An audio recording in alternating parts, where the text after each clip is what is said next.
După ce am definit furnizorul, voi merge la documente intrare, denumit și document de recepție sau NIR. Acum, pentru a crea stocul, voi apăsa pe butonul de adaugă, voi introduce seria sau numărul de factură, data facturii eu voi pune 25, adică ziua în curs, pentru că este doar un exemplu. Voi selecta furnizorul, iar aici voi putea căuta produsul după nume, codul de produs sau codul de bară. Dacă avem scanner și am introdus codul de bară atunci când am definit produsele, mă pot folosi de acesta. În cazul meu, eu voi căuta cu numele. Bun, să zicem că avem 3 bucăți de șampun la revânzare, dar să zicem că mai am încă 2 bucăți pentru consum.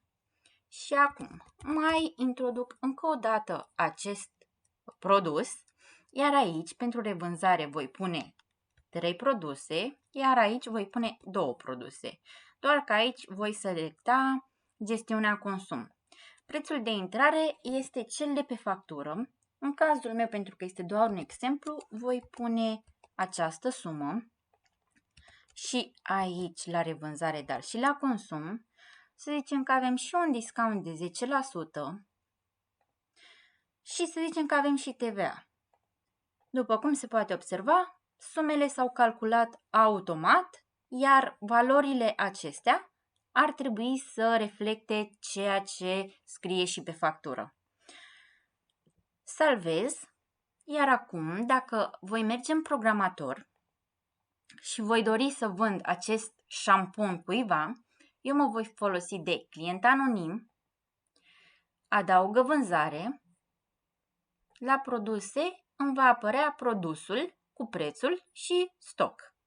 Momentan am 3 în stoc, voi face o vânzare, după câte se poate vedea pot pune și un discount, dar eu nu voi face asta.